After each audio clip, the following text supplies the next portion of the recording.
Ya, mulai cara. Jadi hari ini kita akan belajar mengenai konsinyasi. Sudah ngerti ya konsinyasi ya? Dulu kan di tingkat 2 sudah diajari pasti pengakuan pendapatan terkait konsinyasi. Nah, sekarang diulangi lagi satu pertemuan terkait konsinyasi ini dengan pencatatan yang lebih detail. Ada 4 jenis pencatatan nanti yang kita pelajari. Nah, berikutnya diinformasikan ini adalah konsinyasi itu adalah barang konsinyasi itu adalah barang dagang yang ditransfer oleh pemiliknya kepada pihak lain yang bertindak sebagai agen penjualan di mana kemudian dipegang oleh pemiliknya sampai barang tersebut dijual. Ribet ya, tapi intinya ya kalau dipahami dia adalah barang yang dititipkan ke pihak lain yang bersedia untuk menjualkan barang tersebut. Seperti itu ya. Nah, ketika dititipkan barangnya itu ya masih dititipkan, belum berupa penjualan. Jadi barangnya itu masih milik sebagai apa?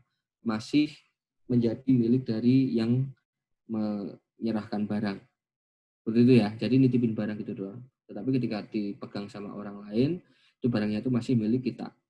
Sampai barangnya nanti dijual. Ketika dijual berarti barangnya tadi baru terlepas dari milik si pemberi barang tadi.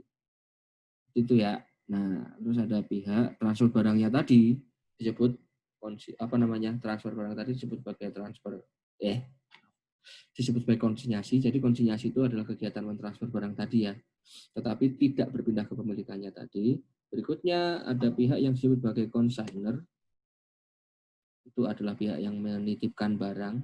Dan berikutnya ada pihak yang namanya consignee. Itu adalah pihak yang dititipi barang. Istilah lain ada istilahnya faktor atau commission merchant. Tapi kita nggak pakai istilah ini ya. Nah, terus berikutnya barangnya tadi itu masih menjadi miliknya si consignor. Terus kemudian consignor itu menguasai barangnya kepada consignee.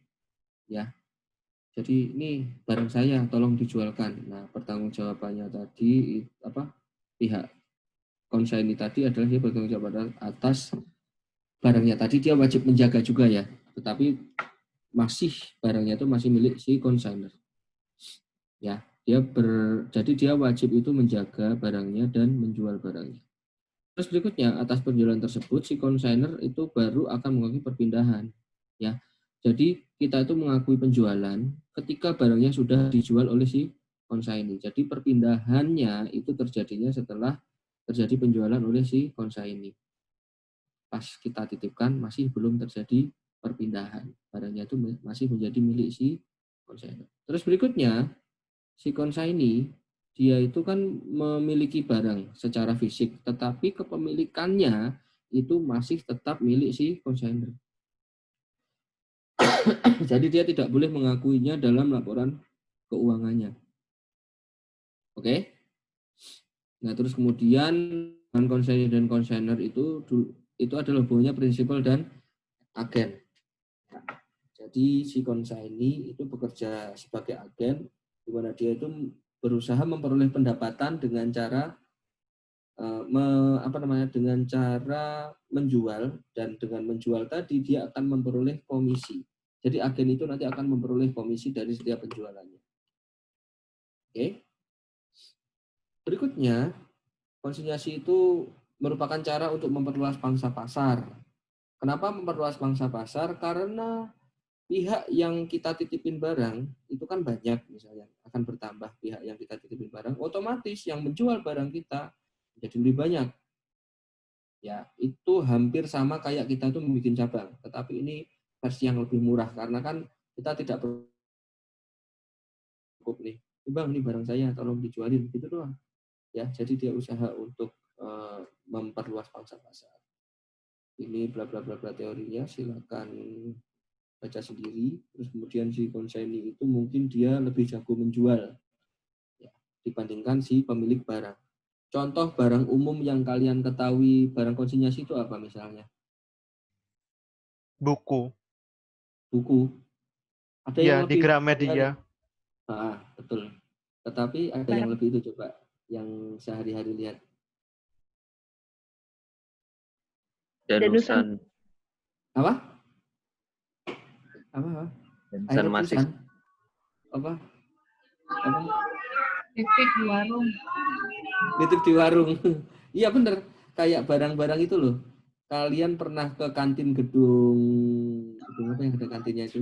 Gedung D, gedung Delta itu gorengannya itu titipan, konsinyasi itu. Kalau nggak kejual yang rugi bukan si mbak yang jualan itu, tapi mbak siapa? Lupa. Tahu Pak. Lama nggak ke gedung gede. Dia sekarang kerja apa ya? Ya Allah kasihan. Nah terus. Iya. Nah, itu konsinyasi ya. Atau mungkin yang lebih umum tuh misalnya di Indomaret itu ada banyak barang titipan. Misalnya sari roti. Ya. Nah, ketika kita sebagai ilustrasi sari roti aja ya. Atau mau ilustrasi yang lain yang lebih keren misalnya. Zara nitipin barang, enggak ada yang dia enggak nitip barang. Misalnya Papis nitip barang ke Sogo misalnya. Ya, itu yang ada di Sogo ada Papis itu belum tentu miliknya Sogo. Itu adalah Zara yang nitip ke situ biar tempat jualannya lebih banyak. Nah, kalau kita perbandingkan misalnya, sari roti bila dibandingkan dengan Indomaret, cabangnya banyakkan mana? Banyakan Indomaret kan? Nah, ya akan lebih murah bagi sari roti untuk menitipkan barangnya ke Indomaret dibandingkan dia banyak jadi mempercepat barangnya itu dipasarkan oleh banyak pihak. Ya, jadi ini mungkin jadi si konsen itu lebih berikutnya harga jual barang eceran dapat dikendalikan. Nah, jadi di hubungan konsaini dan konsainer, karena barangnya itu adalah miliknya si konsainer, konsaini itu tidak memiliki hak untuk merubah harganya. Ya, katakanlah dia itu ngasih saran perubahan hak, yang ngasih perubahan harga, yang ngasih izin harganya berubah itu tetap si konsainer. Konsaini tidak boleh menjual menentukan harganya sendiri. Coba bandingkan misalnya kalian di sari roti Indomaret itu ya, itu kan di rotinya kan sudah ada harganya kan. Jadi dia Indomaret nggak usah kasih barcode sendiri. Dia sudah ada harganya, misalnya roti tawar 12.000 gitu kan. Kalau yang kupas misalnya 14.000 seperti itu. Itu harganya ditentukan oleh konsainer sesuai dengan strategi penentuan harga si konsainer. Oke ya. Nah, terus bagi si konsini enaknya adalah tadi kan positifnya bagi konsainer, dia bisa memperoleh jaringan dengan lebih cepat dengan harga investasi yang lebih murah. Oke. Sedangkan si konsaini enaknya adalah dia kan tidak memiliki produk, jadi seandainya produknya tidak terjual, nah, dia enak tidak punya resiko itu. Misalnya dia harus membeli roti, misalnya dia pengen, saya pengen di Indomaret ada rotinya nih. Nah, instead of beli roti sendiri, misalnya dia beli roti tawar, punya stok untuk ngirim ke cabang-cabangnya. Nah, terus kemudian roti kan umurnya kan cuma 3 hari. 3 hari itu pasti terjual semua kan? Enggak kan? Nah, berarti ketika kita itu berinvestasi ke pembelian, nanti itu ada risiko bahwa barang kita itu tidak berhasil terjual. Paham ya? Nah, ketika kita barangnya itu barang konsinyasi di gudang kita, aman, risiko itu nggak ada. Kalau barangnya nggak terjual, ya tinggal balikin aja. Paham ya? Jadi ada risiko tidak terjual. Berikutnya ada risikonya terhindar dari risiko penyusutan atau keusangan atau fluktuasi harga. Yaitu tadi ya logiknya sama ya Mas. Atau yang terakhir ini yang lebih penting sebenarnya, modal kerjanya berkurang. Jadi kan nggak perlu modal. Misalnya kalian pengen usaha jual beli mie ayam misalnya gitu kan. Modalnya cuma cukup buat mie ayam. Waduh, tapi di warung mie ayam ini saya pengen ada pangsit gorengnya nih misalnya, kan cocok banget ya pangsit goreng. Ya, misalnya. Tapi modalnya kurang. Ya udah, dia tinggal ngomong aja ke penjual pangsit, Bang Pangsit, kamu mau nggak nitipin barangnya ke saya? Nah, seperti itu. Maka dengan modal yang sama dengan jualan mie ayam, dia bisa ada penjualan pangsit juga. Seperti itu. Ya.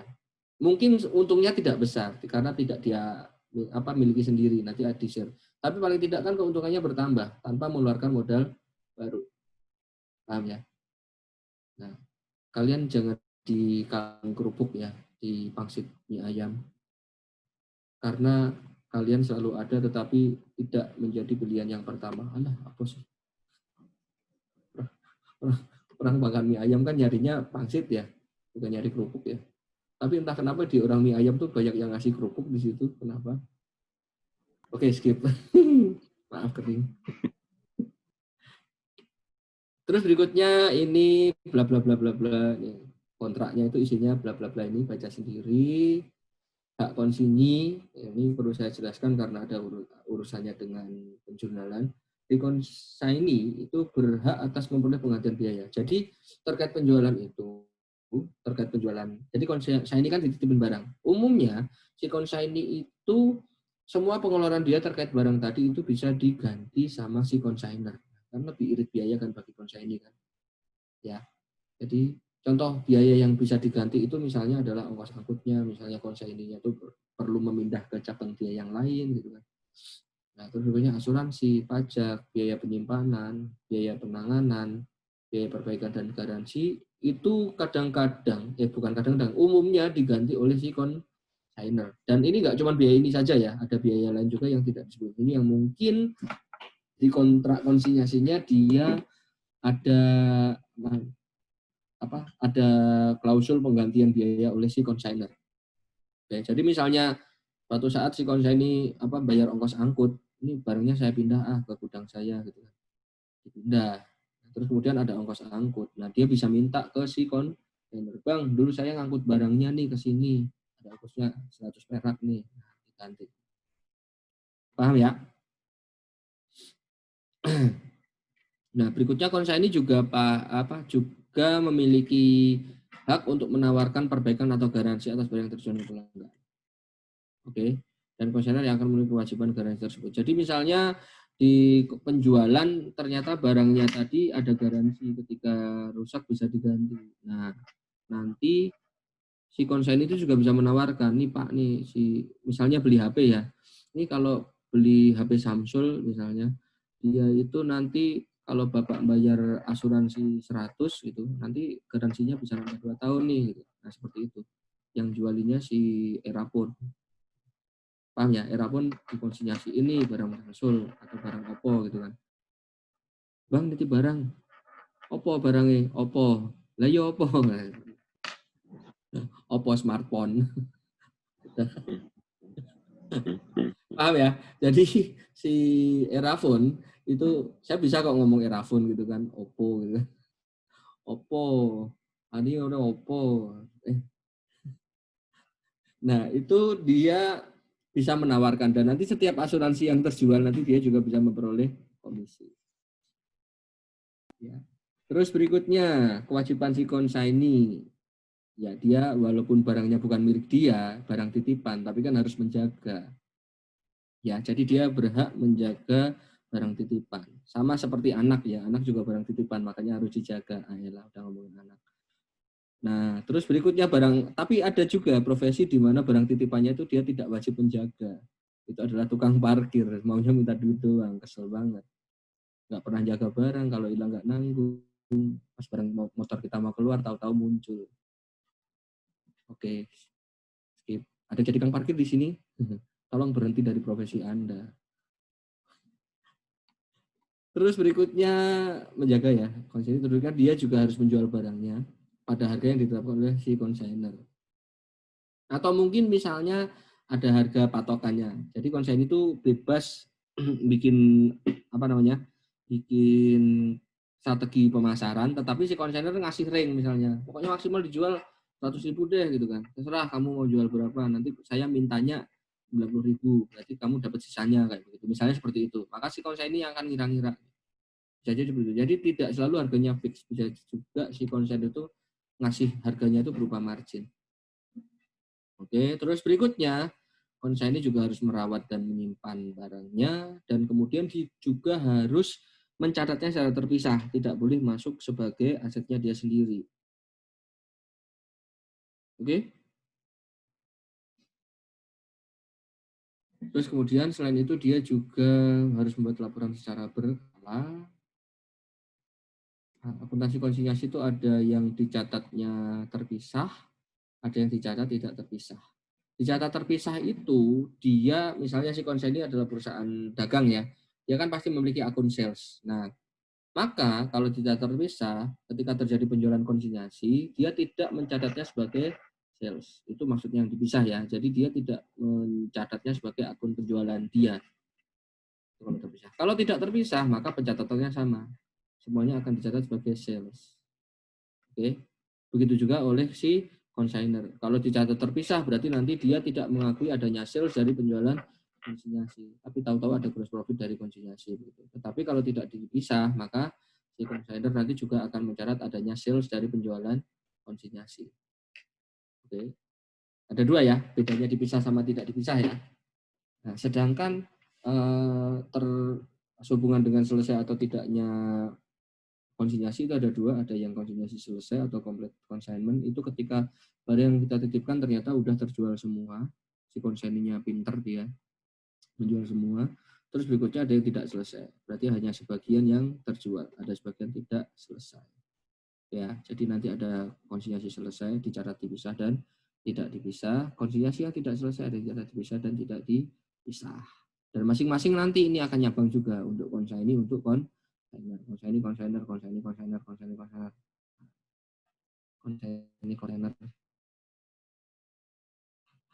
Oke, halo. Berikutnya saya ganti bahan saja yang di ini lebih enak. Wih, cuy, berhenti stop share.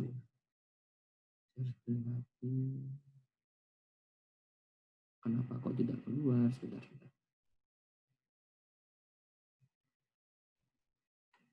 Nah, ini baru keluar. Nah, saya salah klik.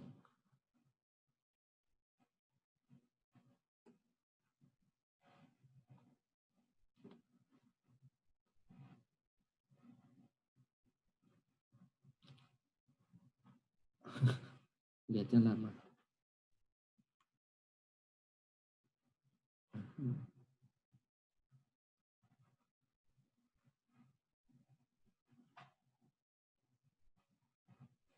Oke, contoh yang penjualannya komplit selesai, yang dicatatnya dipisah. Jadi kalau dicatat dipisah nanti dia tidak akan mengakui adanya sales ya si konsinyasi ya. Begitu juga si consignor kalau dia mencatatnya dipisah maka dia tidak mengakui adanya sales. Dia tidak mencatat dengan adanya sales. Nah, terus kemudian akun-akun yang terkait konsinyasi dia akan menjurnalnya di akun consignment in untuk si konsinyasi, sedangkan si consignor dia akan membuat akun consignment out untuk membuat akumulasi untuk menampung akumulasi dari transaksi konsinyasi. Contoh transaksi, misalnya si Konita dia mengirim 10 barang, Konita itu si konsignor ya, mengirim 10 set barang kepada Rijal. Nah, dia minta barangnya dijual seharga 85. Sementara harga barangnya tadi adalah 50. Maka ketika mengirimkan barang, si Rijal akan menjurnal consignment out sebesar cost-nya. Ya. Oke. Yang dikredit adalah merchandise shipment 500. Terus berikutnya, si konsinyasi dia tidak menjurnal apapun, cuman bikin catatan. Oh, si Bang Rijal, si Teh Konita sudah mengirim barang nih 10, suruh jual sekian. Nanti saya akan dikasih komisi 20%. Terus kemudian si biaya pengangkutannya nanti bisa diganti sama si Bang Rijal, Bang lagi, si Teh Konita. Oke, terus berikutnya di tanggal yang sama si Konita dia tuh mengeluarkan ongkos angkut. Maka dia tuh akan menjurnal cash-nya di kredit, yang di debit write out, ya kan? Terus kemudian dia akan menutup write out-nya di kredit dan menambahkannya ke consignment out. Oke ya. Jadi pertama dia ngakui sebagai write out, terus kemudian write out-nya dikurang, diakui sebagai consignment out. Nah, ini dengan tujuan bahwa ya kenapa kok nggak boleh nyatet write out sih gitu ya. Nah, karena di perusahaan si Konita ini, si consignor ini, dia kan memiliki akun write out. Nah, karena pencatatannya dipisah, maka saldo write out ini yang ada di laporan laba rugi itu harus hanya menggambarkan yang berasal dari penjualan dia, selain penjualan konsinyasi. Paham ya? Jadi nanti ketika kita membaca laporan laba ruginya, ada akun write out, berarti kita langsung bisa menyimpulkan, oh ini yang dari penjualannya sendiri, bukan yang dari konsinyasi. Paham ya? Nah, yang terkait konsinyasi, biaya angkutnya, sama dia ditulis di akun sendiri, consignment, makanya dikurangkan. Oke, bisa dipahami? Terus boleh nggak di jurnal langsung, cash pada consignment out? Boleh. Ya, ini kenapa dikurangkan? Ini untuk memberikan gesture bahwa akun flat out itu dicatat dipisah dari akun dari penjualan konsinyasi. Oke ya, jadi nanti kurang. Jadi pahami ya. Jadi kalau di jurnal langsung nanti cash di kredit, debitnya adalah consignment out. Oke, jadi consignment out 500 ya. Berikutnya tanggal 6 Juni pula sampai 20 Juli barangnya dipindah-pindahkan sama si konsignee. Totalnya biayanya keluar 25, maka akan dia jurnal consignment in 25 yang dikredit cash 25 juga sama. Jadi consignment ini kurang lebih seperti akun itu kalau menurut si konsignee. Kalau di debit berarti dia, oh ini klaim saya kepada si konsigner. Sementara kalau di kredit ini jumlah kewajiban saya yang harus saya serahkan kepada si konsigner. Oke ya, ini di debit 25. Berikutnya dia jual 10, maka berhasil dapat uang 85, maka dia akan menjurnal consignment in. Oh, kan dia berhasil menjual, tapi kan itu bukan uang dia kan, makanya dia jurnal di kewajiban dia ini di akun consignment in 850 yang di debit cash. Baru kemudian dia akan menghitung klaimnya dia. Oh, saya tadi sudah 250 nih, berarti saya berhak memperoleh pendapatan sebesar 20% dikali 850 atau 170.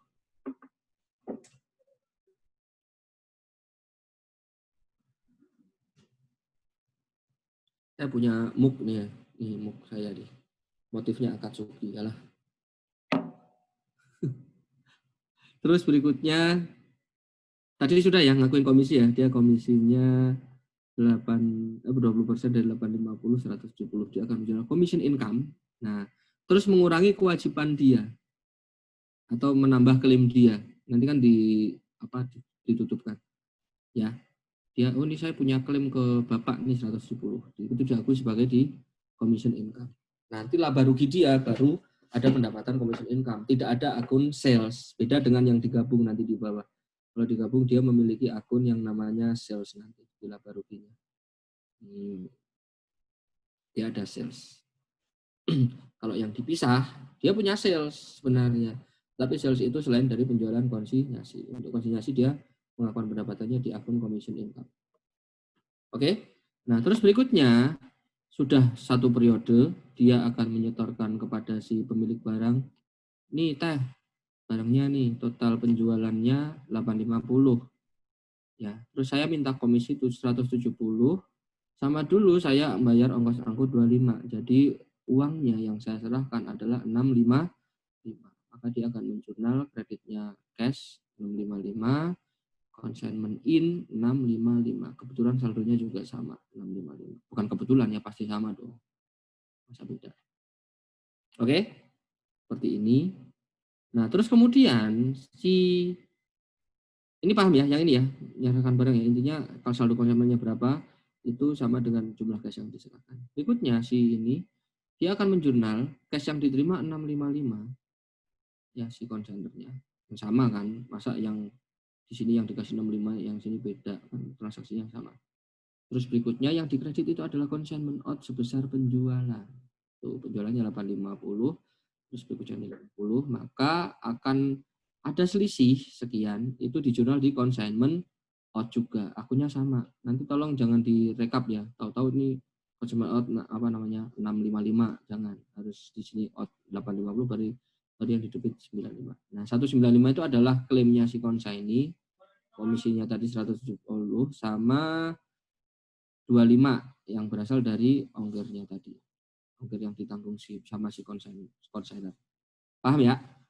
Jadi ini cash 655, consignment out di debit 195, kreditnya 850 seperti ini. Maka nanti saldo consignment out-nya itu akan tinggal menjadi berapa?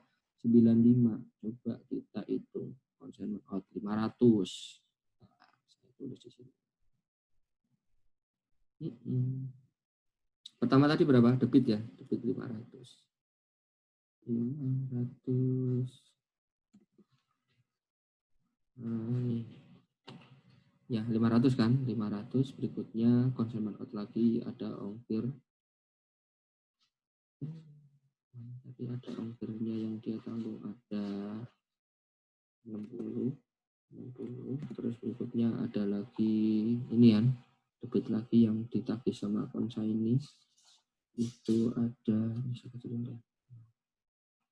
Kelihatan kan gitu kan, ada yang diminta consignee ada 195, itu 170 ya, 170 dan 25.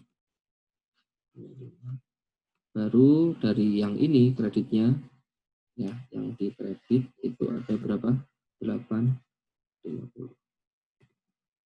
Sama nggak? Sama kan? 95 kan? 95. Tentunya 95.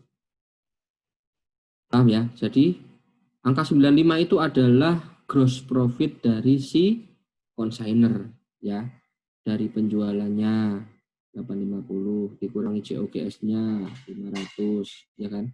Dikurangi komisi dari consignee 170, ongkos angkut 60 dan 2, maka totalnya 95. Nah, seperti itu ya. Jadi nanti di akhir periode atau setiap laporan konsinyasi dia akan mengakui pendapatan dari konsinyasi sebesar 9 mengakui pendapatan konsinyasi. Di kasus ini sebesar 95 yang berasal dari penjualan dikurangi COGS, dikurangi dengan komisi dan ongkos angkut yang terjadi. Oke, untuk yang pertama sudah selesai. Penjualan penuh yang dipisah. Sudah paham teman-teman? Insyaallah, Pak. Ya Allah. Oke ya, paham ya. Berikutnya, seandainya pencatatannya tidak dipisah, maka ketika pas tadi si Konita ngirim barang ke Rijal, dia ngirim memorandum. Ini juga ngirim memorandum, karena kan belum terjadi penjualan. Paham ya? Karena belum terjadi penjualan, dia cuma ngirim memorandum. Terus ada ongkos angkut. Nah, ketika ongkos angkut, maka dia akan menjurnal freight out pada cash dan tidak dimasukkan ke consignment out. Ya, kenapa? Karena kan digabung, jadi nggak usah dikeluarkan. Paham ya? Itu freight out pada cash. Si Konita ketika keluar biaya tadi dia akan menjual cashnya di kredit, yang di debit adalah si consignee ya. Cash. Terus berikutnya ini adalah akun PT consignor ya. Ini adalah akumulasinya nanti di akun consignor. Ini nanti bisa liability ya atau aset ya. Kalau saldonya di debit berarti dia aset, kalau di kredit berarti liability. Paham ya? Cash pada PT Konita. Jadi ini PT Konita itu adalah liability aja deh. Liability itu PT Konita gitu aja lengkapnya. Oke, bisa dipahami?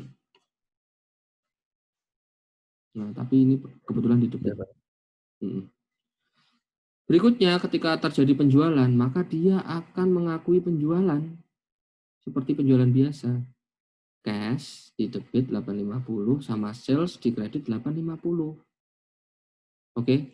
Tetapi masalahnya kan barangnya bukan barang dia. Kenapa dia bisa mengakui COGS? Ya kan? Atau purchase ketika di periodik, ini kalau periodik purchase, kalau di perpetual COGS ya. Nah, ini adalah gross profit yang dia peroleh yang jumlahnya sama dengan komisi. Jadi kan si Konita itu berhak memperoleh, si consignee itu berhak memperoleh komisi berapa persen? 20%. 20. Oke, 20% ya, 20% dari total penjualan 850 atau sama dengan Minum dulu, Pak. 170. Nah, nanti kelihatan lagi angka cukinya. Nah, saya juga punya gelas yang lain sih. Ini gelasnya.